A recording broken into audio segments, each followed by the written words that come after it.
السلام علیکم ورحمۃ اللہ وبرکاتہ۔ میرے بھائیوں، کائنات کے اندر ہر چیز کا رزق کا ذمہ اللہ تبارک و تعالیٰ نے لیا ہے۔ رزق دینے والی ذات صرف اور صرف اللہ تبارک و تعالیٰ کی ہے۔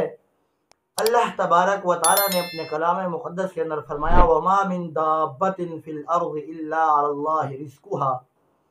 زمین میں چلنے والے ہر جاندار کے رزق کے ذمہ اللہ تبارک و تعالیٰ کے لیے ہے۔ ہر وہ جاندار جس کے اندر اللہ تبارک و تعالیٰ نے روح پھونکی ہے، چاہے وہ انسان ہو، جانور ہو، درندہ ہو، پرندہ ہو، جانور ہو، کوئی بھی مخلوق، چاہے وہ چھوٹی ہو یا بڑی، چلنے والی، رینگنے والی، اونگنے والی، ہر وہ مخلوق جو جاندار ہے اس کا رزق کا ذمہ اللہ تبارک و تعالیٰ نے لیا ہے۔ اللہ نے فرمایا وَمَا مِن دَابَّةٍ فِي الْأَرْضِ إِلَّا عَلَى اللَّهِ رِزْقُهَا۔ زمین کے اندر، کائنات کے اندر ہر جاندار کے رزق اللہ کے ذمہ ہے۔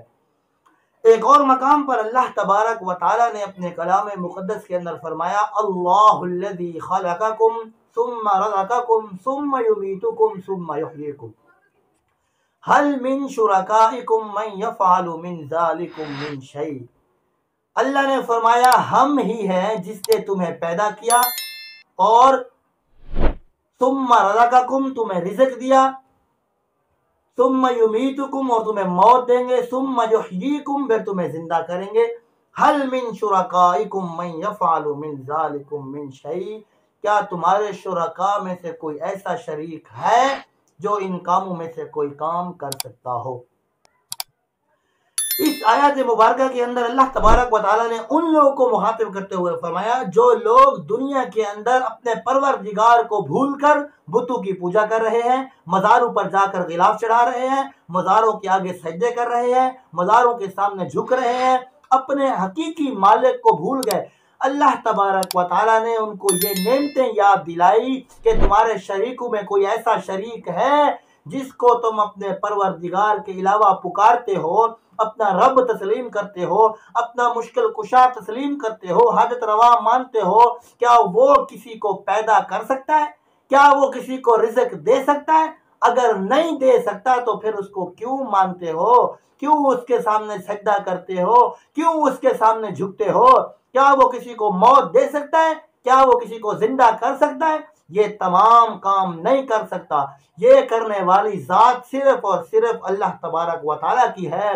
تو پھر تم اپنے شریکوں کو چھوڑ کر صرف اور صرف اپنے رب کو اپنا الہ مانو، اسی کی عبادت کرو، اس کے ساتھ کسی کو شریک نہ ٹھہراؤ۔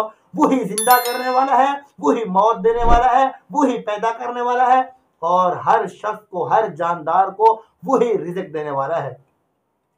جیسا کہ ابراہیم علیہ السلام نے اپنی قوم سے کہا تھا، اللہ تبارک و تعالیٰ نے اپنے کلام مقدس کے اندر فرمایا ان الذین تعبدون من دون اللہ لا یملکون لکم رزقا فابتغوا عند اللہ الرزق واعبدوہ واشکروا لہ الیہ ترجعون۔ ابراہیم علیہ السلام نے اپنی قوم سے کہا ہے میری قوم کے لوگوں، تم اللہ کے سوا جس کی عبادت کر رہے ہو، اپنے رب کو چھوڑ کر جس کی عبادت میں لگے ہوئے ہو، وہ تمہیں رزق دینے کا اختیار ہرگز نہیں رکھتے۔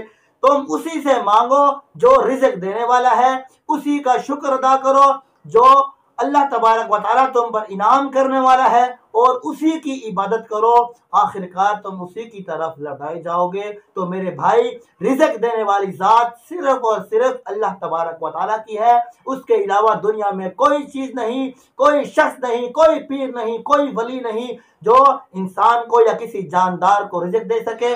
اللہ تعالیٰ سے دعا ہے کہ اللہ تعالیٰ ہمیں اپنے رب سے مانگنے کی توفیق عطا فرمائے۔ السلام علیکم ورحمۃ اللہ وبرکاتہ۔